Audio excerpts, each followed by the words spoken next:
அக்கா வணக்கம். செல்வி அக்கா நல்லா இருக்கீங்களா? நல்லா இருக்கேயா. வணக்கம்யா. லகரன் டிவிக்கு வணக்கம்யா. இப்ப உங்க தென் மாவட்டத்தின் சிங்கம், ஆ ஆ தென் ஆ ஆ மாவட்டத்தின் புலி, ஆ ஆ. தென் மாவட்டின் அரசியல் வேங்கை யார் தெரியும்? இத்தனை ஆர்பி வேங்க இருக்கா? ஆர்பி உதயகுமார், ஆ, அது வீணா பண்ணுவேன். அம்மையார் அம்மையார் ஓ பன்னீர்செல்வம் நமக்கு ஒத்து வர மாட்டாருமா, நீங்க தான்மா முதலமைச்சர்னு சொன்ன அரசியல் சிங்கம். ஆ ஆ ஓ பன்னீர்செல்வம் நமக்கு ஒத்து வர மாட்டாருமான்னு சொல்லி சின்னம்மாட்ட சொல்லி நீங்க தான்மா முதலமைச்சர் வரணும்னு சொன்ன அரசியல் சிங்கம். ஆ ஆ. அதுக்கப்புறம் எடப்பாடி பழனிசாமிக்கு அதே மாதிரி பேசின அரசியல் சிங்கம். புரட்சி தமிழரா?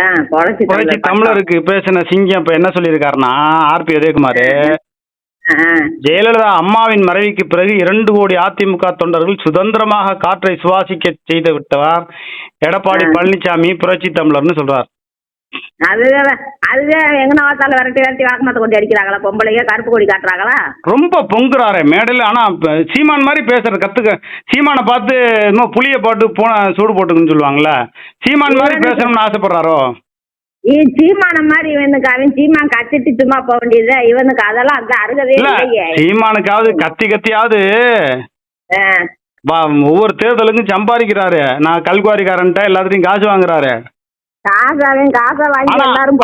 சீமானோட பேச்சையாவது ரசிக்கிறாங்க. ஒரு வகையில் அவரோட மைனஸ் சொன்னாலும் அவருடைய பிளஸ் இருக்கு. அதே மாதிரி நம்மளும் பேசணும்னு ஆசைப்பட்டுக்கிட்டு சேவிங்லாம் பண்ணிட்டாரு. இப்ப பாத்தீங்களா, இடையில பாத்தீங்கன்னா சேவிங்லாம் பண்ணிட்டு பலபலன்னு பக்கா அப்படியே சீமான் மாதிரி கையை அப்படி மேல தூக்குறாரு. வானங்கும் போது கையை மேல தூக்குறது மாதிரியும், பூமிங்கிறது மாதிரி கையை கீழே கொண்டு வரது மாதிரியும் கையை ஆட்டிட்டு பயங்கரமா பேசுறாரு ஆர்பி உதயகுமார். அவன் பேசி என்ன அவன் தொகுதியில ஜெயிக்கிறானு முதல்ல அதான் பாக்கணும்ல. ஏக்கா வருவாய்த்துறை அமைச்சரா இருந்தவருக்கா கண்டிப்பா வந்து ஜெயிக்கிறதுக்கு. எந்த வருவாய்த்துறை அமைச்சரா இருந்தாலும் அது அம்மாவோட போயிடுச்சு. எந்த வருவாய்த்துறை அமைச்சர் அது அம்மாவோட சிங்கக்குட்டியோட போயிருச்சு.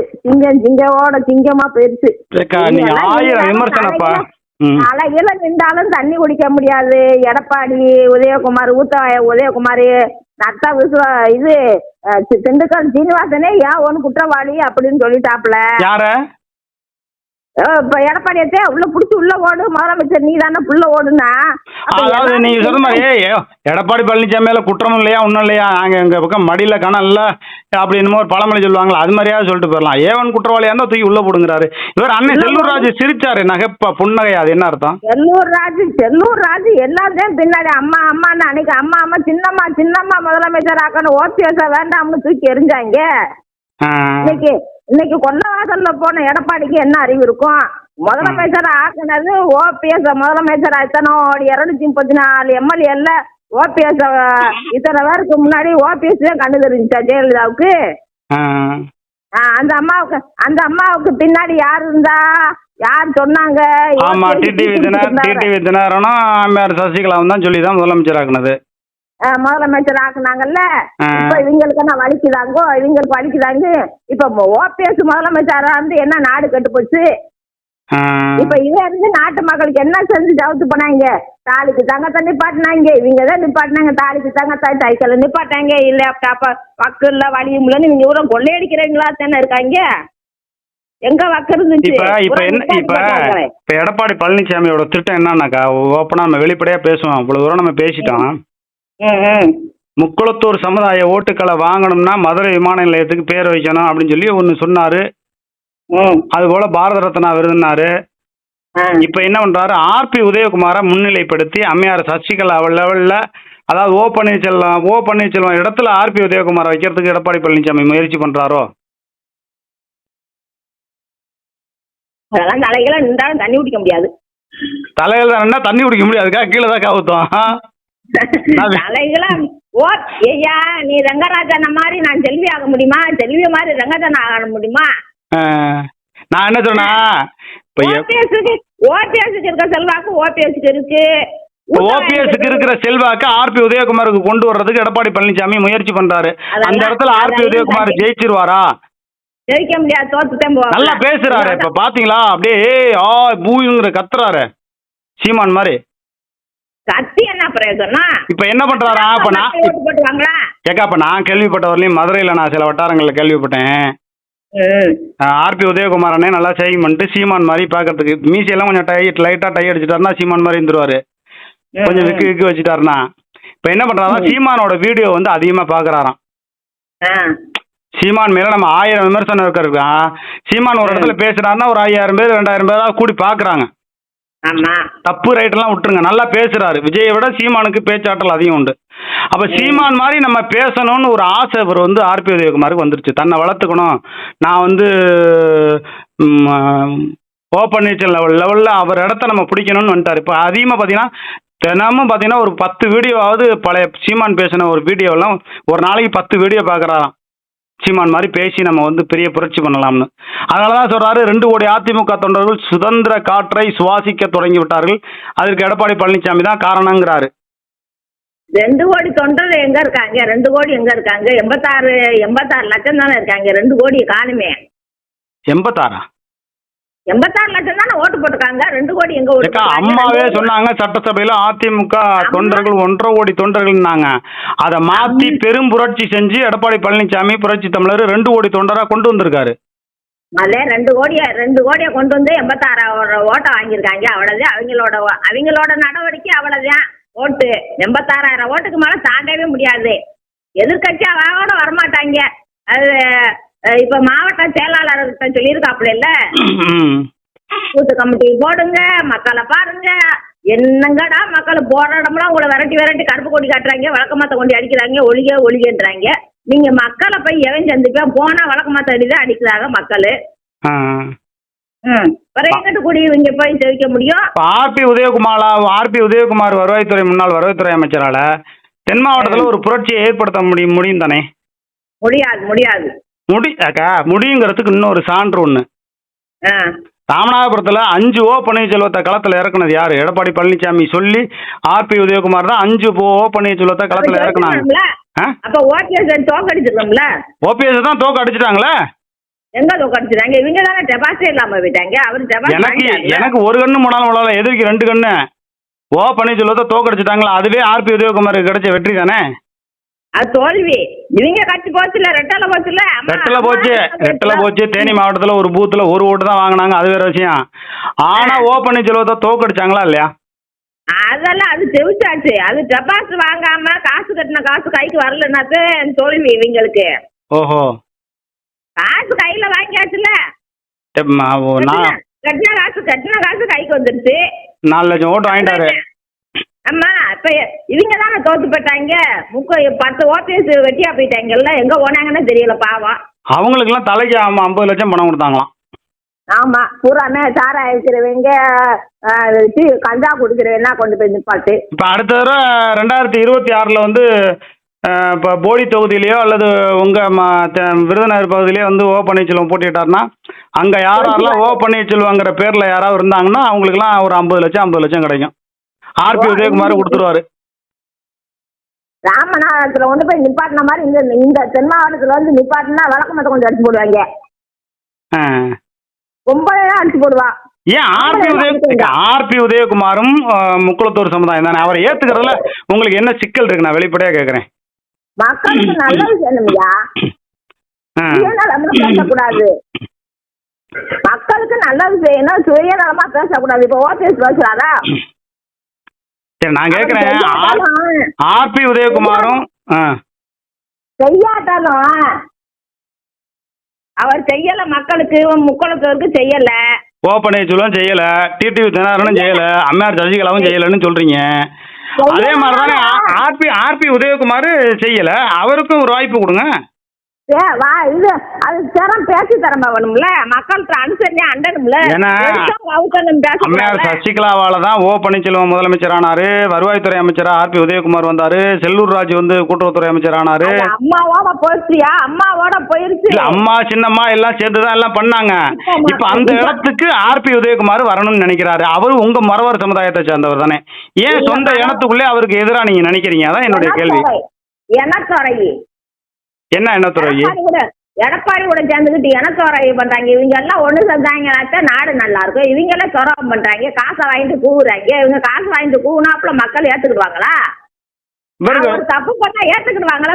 இப்ப கொலை, இப்ப இத்தனை கொலை இதே கோடை நாட்டுல யாரு? அம்மாவோட கோடை நாடு தானே. இவங்க பயில எல்லாம் உள்ளதானே இருந்திருக்கு. டிடிவி கிழிச்சு போட்டேன்னு சொன்னாப்புல அது ஏத்துக்கிடுவாங்களா? போட்டு எடுத்துக்கணுமா மக்கள் எடுத்துக்கிடுவாங்களா உள்ள இருந்து இல்ல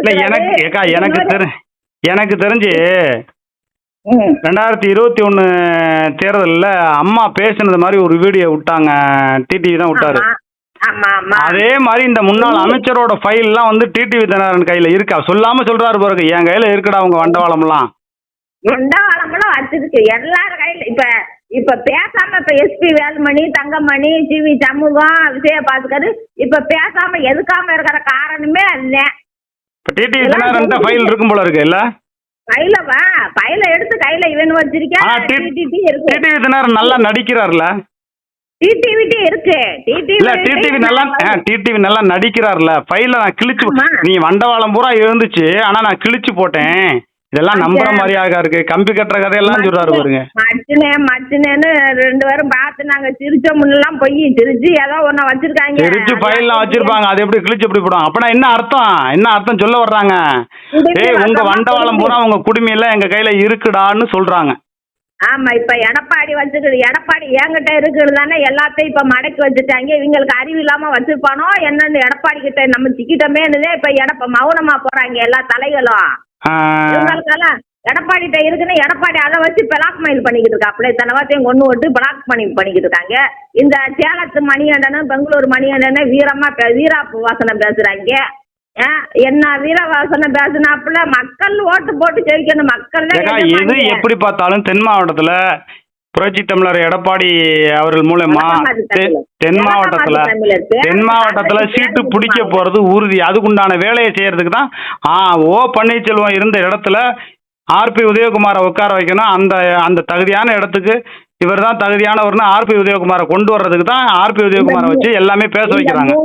இந்த மூஞ்சிய கண்டா தண்ணியை கரைச்சி மூஞ்சில ஊத்தி தினமும் 10 வீடியோ சீமான் வீடியோ பாக்குறாருக்கா. நல்ல பேச்சு திறமை வந்துச்சுக்கா ஆர்பி உதயகுமாருக்கு.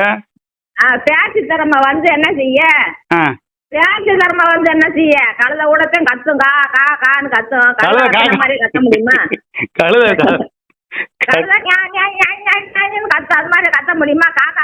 கான்னு கூவும். அந்த மாதிரி கூவ முடியுமா? தரமா வேண்டிட்டே இருக்கும். இதே நாளைக்கே பல்ட்டி அடிக்க மாட்டாரா செல்லூர் ராஜு? ஆனா கொஞ்சம் கொஞ்சமா வேற பக்கம் போறாரோ? நான் இப்ப பைக்குள்ள சசிகலா போட்டா தானே வச்சிருக்காப்புல. அம்மா ஓட்டாவும் சசிகலா ஓட்டா தானே இருக்கு பைக்குள்ள. செல்லூர் ராஜு பைக்குள்ள உள்ள மடிச்சு வச்சிருக்காரு. உள்ள மடிச்சு அந்த சட்டக்குள்ள இருந்து தெரியுதுல்ல. ஓஹோ, அதே வெளிநாட்டுல இருந்து ஒருத்தன் பாவா சின்னம்மா அன்னைகள இன்னைக்கு சின்னம்மால விட்டுட்டீங்களே அப்படின்னு அது பொறுத்து இருந்து அதெல்லாம் நடக்கும்டாரு. அப்ப உள்ள இருக்குல்ல. அக்கா நானே ஒரு தடவை முன்னாள் அமைச்சர் வெல்லமண்டி நடராஜன் ஒரு தடவை ஃபோன் பண்ணி ரெக்கார்டு பண்ணி போட்டுவிட்டேன். அது பாலிமர் டிவியில் வந்துச்சு. நான் அவர்கிட்ட கேட்டேன், என்னங்க சின்னம்மாவெல்லாம் அப்படி பேசுறீங்களே, சின்னம்மாவெல்லாம் நீக்க முடியுமான்னு கேட்டேன். அது மாதிரிலாம் பண்ணிடாதீங்கண்ணா. ஏங்க பொதுக்குழு செயற்குழுலாம் கூடி சின்னம்மாவை நீக்கணுங்கிறது சாதாரண விஷயமா? அதெல்லாம் பண்ணவே முடியாதுன்னாரு. ஆனா சின்னம்மாவை நீக்கினாங்க, அன்வர் ராஜாவை நீக்கினாங்க, ஓ பன்னீர்செல்வத்தை நீக்கினாங்க. ஏயா பொதுக்குழு செயற்குழு எல்லாம் பிச்சைக்கார பையங்க. உண்மையான பொதுக்குழு கிடையாது. இப்ப எடப்பாடி கையில இருக்காது. காசு கொடுத்து வச்சிருக்க கூட்டம் தான் உண்மையான தொண்டை. எனக்கா பொசுக்கு பிச்சைக்கார பையன் வந்துட்டீங்க? ஆமா, உண்மையான தொண்டன் கூட அந்த அறிக்கை அல்ல. அது கூட பிச்சைக்கார பைய கூட்டம். காசை வாங்கிட்டு கூவுறாங்க. நானு எனக்கு தான் இப்ப உனக்கு காசு 1 லட்சம் கொடுத்தா கூவ மாட்டியா? ஆமா, எனக்கு காசு 1 லட்சம் கொடுத்தான்னா 1 லட்சத்துக்கு 2 லட்சம் கொடுத்தா நானு ரொம்ப கூவுவேன். ஆமா, கொள்ளையடிச்சு வச்சிருக்க பணம் தானே யாரா தின்னுட்டு போட்டு விடுங்க. இந்த நம்ம வடிவேல் படத்துல மாதிரி கூடா நான் முதலமைச்சர் கூடான்னு சொன்னா கொடுத்த காசுக்கு மேல கூறாண்டா அப்படிமா இல்ல அந்த மாதிரி இருக்கு. கூறானா காசை வாங்கிட்டு கூறேன். அத நான் எடுத்த முடிவுல விளக்காதவே நீ தாண்டா எடுத்த முடிவு. பொதுக்குள்ள எல்லாம் ஆஃப் பண்ணி வச்சுட்டிய. நாங்க கண்ணை முடிச்சுக்கிட்டா இருக்கோம். நீதான் போட்டுக்கிட்ட லயனா வருது. அப்படி எவங்க எடுத்து போடுவேன்னு தெரியல. செல்லுல பூரா வந்துரு. உங்க வண்டவாளம் எல்லாம் தெரிஞ்சிருது. நீ 234 தொகுதியிலையும் உங்க கூட கூட்டணிக்கு எவனும் வரமாட்டியான். பிஜேபி காரங்கிட்ட கட்சி அடமானம் வச்சு போட்ட நீ சுவாதாட்டு போறா. அதுதான் விஜய் கூட முடியாண்டாங்க. அவங்களும் தனியா தான் நிக்கிறாங்க. எடப்பாடி கனவு பழிக்கவே பழிக்காது. அவர் கனவே காங்கலக்கா. கனவு காட்டுக்கிட்ட நான் தான் முதலமைச்சர். யாரு கட்சிக்கு யாரு முதலமைச்சர்? இது வரலையும் எடப்பாடி ஆகிய நான் முதலமைச்சர்னு சொல்லியிருக்காரா? அவருக்கு இந்த எதிர்க்கு அவர் தான் சொல்றாரு, நான் அந்த முதலமைச்சர் பதவி வந்ததே பெரிய விஷயம். இன்னொரு கொல்லப்பாக்க கூடி வந்தது அதான் பெரிய விஷயம். நேர் வழியில ஓபிஎஸ் வந்தது நேர் வழி, இவன் எடப்பாடி வந்தது குறுக்கு வழி, கொல்லவாசல் பின்னாடி வந்த எடப்பாடி. அந்த குறுக்கு வழியில விட்டது யாருக்கா? அந்த தற்கூரிய பூராமே பாத்திரம் அறிந்து பிச்சை எடு. நம்ம சொந்தக்காரனா இருக்கட்டும், அண்ணனா இருக்கட்டும், தம்பியா இருக்கட்டும், மாமனா மச்சனா இருக்கட்டும், பாத்திரம் அறிந்து பிச்சை எடு. நன்றி இல்லாதவனுக்கு உதவி செய்யாதன்னு சொல்றாங்கல்ல. நன்றி கட்டவங்களுக்கு உதவி செஞ்சு விட்டு குத்துதே குடையுதுன்னா நன்றி கட்டவனுக்கு உதவி செய்யலாமா? கொட்டுங்க சசிகலாவை சொல்லணும், கொட்டு வாங்கினாலும் மோதிரம் கையில கொட்டு வாங்கணும். இவன் யாருன்னே தெரியாது, இந்த சசிகலாவே எடப்பாடின்னு அறிமுகப்படுத்தி இவங்க பாத்திரம் அறிந்து பிச்சை இடலக்கா, பாத்திரம் இருந்து உதவி பண்ணலக்கா. ஒருத்தனுக்கு இன்னைக்கு நீங்க 100 ரூபா கொடுக்குறீங்கன்னா நாளைக்கு பார்த்தா ஒரு வணக்கமாக வைக்கணும், அல்லது மனசுக்குள்ளையாவது நமக்கு உதவி பண்ணிருக்காருன்னு மனசுக்குள்ளையாவது நினைக்கணும். நன்றி கட்ட ஏக்கா, இது நன்றி கட்ட ஏக்கா, இது நன்றி கட்ட உலகம். கரூர்ல பாத்தீங்களா, சொந்த மகனை பறி கொடுத்துட்டு 20 லட்சம் போனா போயிட்டு போகுது. என் தம்பி விஜய் வந்து ஜெயிக்கணும் வரணும் அப்படிங்குது ஒரு பொம்பளை. கேடுகட்ட உலகம் அந்த உலகம், உலகமே கேடுகட்ட உலகம். காசுக்குன்னா அவ்வளவு கேவலமா போகுது. ஒரு பொம்பளைய அப்படித்தான் சொல்றா, புருஷனை இழந்தவள அப்படி. நம்ம சொந்த பந்தத்திலே சொல்லுங்க, இப்ப நமக்கு ஏதாவது ஊருக்கு ஏதாவது காசு வந்தா பல்ல இழிச்சிருவாங்க. பல்லெல்லாம் இழிக்க மாட்டாங்க, அப்படி கூட்டம் இல்ல. கரூர் கூட்டம் வந்து செம்புராட்டு கூட்டம். மற்றவங்கெல்லாம் காசுக்காக பீதிங்கிறவங்களை ஏதாவது 1-2 அப்படி பீதிங்க. நமக்கெல்லாம் ஏதாவது நான் 20 வருஷம் ஆனாலும் அவனை பழி வாங்கணும்னு தோணும். ஒரு குடும்பத்துல உயிர் போயிருச்சு, 20 லட்சம் காசு வாங்கிட்டு தம்பி விஜய் மேல எந்த தப்பு இல்ல. இல்ல அவன் கார்ல ஓடின கார்பா ஜெயிலர் ஓடினா, நாளைக்கு முதலமைச்சர் இப்ப பொந்துக்குள்ள இருக்கான், பொந்துக்குள்ள புலி வேட்டையாட போகும்போதே வெளியே வரும்னா, இவன் என்னைக்கு வேட்டையாடி என்னைக்கு புலி வந்து இப்ப பூரா வேட்டையாடுற அளவுக்கு தானே இப்ப இருக்கு நாடேவும்.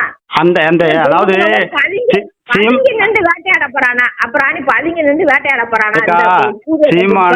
சீமானு விஜய் இவங்களை எல்லாத்தையும் விட நம்ம சிறந்த ஒரு பேச்சாளராக வரணும்னு இப்ப கடுமையா பயிற்சி எடுத்துட்டு இருக்காராம். யாருமே ரூமுக்குள்ள விட மாட்டாராங்க. இப்ப உதயகுமார் கடைசியில உதயகுமாரை வச்சே செய்தியை முடிப்போம். உதயகுமார் என்ன பண்றாரா? உதயகுமார் முட்டை சொல்லு, டங்கு டங்கு டங்குன்னு பேச்சு வருமா பேசாதான். அம்மா ஆத்மா மன்னிக்கவே செய்யாதுவீங்கள எல்லாம். இல்லக்கா, சிரிப்பு அடக்க முடியல. ரூமுக்குள்ள கதவை சாத்திக்கிறாராம். ஆள் உயர கண்ணாடி, ஒரு பக்கம் சீமான் வீடியோ ஓடிட்டு இருக்குமா, பக்கத்துல செட் பண்ணி வச்சிடறாராம். அப்படியே கையை இப்படி நீட்டி அப்படி கடுமையா பயிற்சி எடுத்துருக்காராம். எனக்கு தெரிஞ்சு சீமானை விட நல்ல பேச்சாளரா ஆர்பி உதயகுமார் வந்து ஓ பன்னீர்செல்வத்தோட இடத்த பிடிக்கிறதுக்கான வாய்ப்பு இருக்கு. நீங்களே ஓ பன்னீர்செல்வத்துக்கு ஆதரவாலாம் பேச போறீங்க போல இருக்கு. இது எடுத்து ஓ பன்னீர்செல்வங்கிறேன், ஆர்பி உதயகுமாருக்கு ஆதரவா பேச போறீங்க. அந்த அளவுக்கு இவர் தன்னை சிறந்த பேச்சாளரா வர போறாரு. நான் செத்தாலும் துரோகிக்கெல்லாம் துணை போக மாட்டேன், நல்லவங்களுக்கு தான் துணை போக மாட்டேன். காசு பணத்துக்கு ஆசைப்படாதவ, காசு பணத்துக்கு ஆசைப்படுந்தனா நான் எங்கேயோ போயிருப்பேன். காசு பணத்துக்கு ஆசைப்படாதவ 5 வயசானாலும் நீ நேர்மையா இன்னும் வரைக்கும் எங்க வீட்டுக்காரர் இறந்து எத்தனை வருஷம் ஆச்சு, என் பிள்ளைகளுக்கு படிப்பு செலவுக்கு வீட்டு வாடகை கொடு, அதுக்கு கொடு, இதுக்கு கொடு, 10 நான் காப்பி வாங்கி கொடுக்கணும். என்கிட்ட ஓசி காப்பி வாங்கி குடிச்ச வம்சம் கிடையாது, ஓசி காப்பி வாங்கி குடிக்கவும் இல்லை. எனக்கு வயசு 63. இவங்களை கணக்கு நான் பிச்சைக்கார பைய பூங்கா மக்கள் காசை வச்சுக்கிட்டு என்னக்கா காசு என்னக்கா கொள்ளளவு தானக்கா திங்க முடியும். காசுன்னு அலையிறாங்க. நான் காசு தேவைதான் மனிதனுக்கு இல்லைன்னு சொல்லல. அடுத்தவன் சொத்தை ஆட்டைய போடுறது, அடுத்தவன் சொத்தை கொள்ளையடிக்கிறது. விஜயகாந்த் மாதிரி காசு என்னையா காசு பெருசுன்ட்டு நாங்கெல்லாம் காசுக்கு ஆசைப்படாதவங்க. காசுக்கு ஆசைப்பட்டிருந்தாங்கன்னா அன்னைக்கு மதுரையவே கட்டி ஆண்டிருக்கலாம் காசு. ஆமா, நான் மதுரையில 30 வருஷம் குடி இருந்திருக்கேன். என் பிள்ளை 2 வயசு பாப்பாக்கா. இப்ப நம்ம செய்தியோட இறுதி கட்டத்துக்கு நான் முடிச்சிடறேன். இப்ப ஆர்பி உதயகுமார், சீமானு, விஜய், எடப்பாடி பழனிசாமி, ஓ பன்னீர்செல்வம், மேயர் சசிகலா, டிடி எல்லாத்தையும் பேசி வந்தீங்க. கண்டிப்பா பாருங்க, ஆர்பி உதயகுமார் இன்னும் அடுத்த வாரத்துல கடுமையா பயிற்சி எடுத்துட்டு இருக்காரா. நல்ல ஒரு பேச்சாளராக வருவாரு. இன்னும் அவரோட பேச்செல்லாம் ஒரு சில இதுல கவனிங்க. நல்லா பேசுறாருன்னா உண்மையாவே நல்லா அவருக்கு பேச்சு திறமை இருந்துச்சுன்னா பாராட்டுங்க. இல்ல பேச்சு திறமை சுத்தமா இல்லன்னு படுகொலியில போயிருக்குன்னா நீங்க தொடர்பு கொண்டு பேசுனாலும் புரட்சி தமிழர் புரட்சி விட பட்டம் யாரு மக்கள் கொடுக்குறாங்க, இவங்க கொடுக்குறதா புரட்சி தமிழர். ஓ பன்னீர்செல்வம் இடத்தை ஆர்பி உதயகுமார் பிடிப்பாரா பிடிக்க மாட்டாரான்னு தலைப்பு நிரப்பவே முடியாது, நிரப்பவே முடியாது. அடிச்சு சொல்றேன், நிரப்பவே முடியாது. சீமான் மாதிரி வாய்ப்பு இல்ல ராஜாங்கிறீங்க. வாய்ப்பு இல்ல. ஒரு காலத்திலயும் உதயகுமார் வந்து ஊத்தவாயாலத்தான் இருக்க முடியுது. கெடுக்கிற புத்தி தான் இருக்கு. நல்ல புத்தியா என்னைக்கு வராங்களோ அதே நாடு சொல்லி பாப்பா அவரும் வந்து சாமி எல்லாம் கும்பிடுறாரு, ஐயப்பன் கோயிலுக்கு எல்லாம் மாலை போட்டிருக்காரு. சாமி மட்டும் ஜெயலலிதா தான் கோயில வச்சிருக்காரு. எம்ஜிஆர் தான் கோயில், எம்ஜிஆர் கோயில் ஜெயலலிதா கோயிலுன்னு இடத்த பூரா புடிச்சு போட்டு. அவரும் நல்ல மனுஷன் தானே, கோயில் கட்டு 4 பேருக்கு அன்னதானம் தானே போடுறாரு. உள்ள மனசு வெளியேதான் செந்தாமரப்பு, உள்ள கார கத்திரிக்கா. ஐயோ, எங்க ஊர்ல பட்டிக்காட்டுல சொல்லுவாங்க, உள்ள வந்து விஷம், வெளிய வந்து அப்படியே செந்தாமரப்பூ அப்படியே பேச ஆகாண்டா உள்ள விஷம். இவனை எப்படா பழி வாங்கணும், ஓபிஎஸ் என்னைக்கு பழி வாங்கணும்னு துடிச்சாங்கன்னா அவங்க எல்லாம் நாசமா போவாங்க. சரி பாப்பாக்கா, நீங்க வந்து சாபம் விட்டுருக்கீங்க, நல்லவங்களுக்கு துணை பூரா துரகம் பண்றாங்க. இவங்க தானே துரகம் பண்றாங்க. ஓபிஎஸ் யாரப்ப இது பண்ணாரு, எடப்பாடி இது பண்ணாரா, செல்லூர் ராஜா இது பண்ணாரா, ராஜா ஜலாப்பா இது பண்ணாரா, ஊத்தாயன போய் இழுத்தாரா, யாரப்ப இழுத்தாரு? பாப்பா நீங்க வந்து அதாவது துரோகத்துக்கு துணை நிக்காதீங்க. இவங்க செஞ்சுட்டு எல்லாத்தையும் துரோகம்ன்றாங்க. வெக்கம்ல, கேவலம்ல, அசிங்கமா இருக்கு இவங்க பேசுறதே. பாப்பாங்க, நம்ம செய்தியோட இருக்கிறதுக்கு வந்துட்டா துரோகம் ஒருபோதும் வெல்லாது, உண்மை ஒரு நாள் ஜெயிக்கும், உண்மை ஒரு நாள் வெளியாகும், அதில் பொய்யும் புரட்டும் பழியாகும்னு பல்வேறு கருத்துக்களை சொல்லியிருக்கீங்க. அன்று தெய்வம் நின்று ஜெயலலிதா ஆத்மா வந்து கொட்ட போது ஒவ்வொருத்தனையும். பாப்பாக்கா, உங்களுடைய நல்ல நோக்கங்கள் வெற்றி பெற வாழ்த்துக்கள். நன்றி, வணக்கம். நன்றி.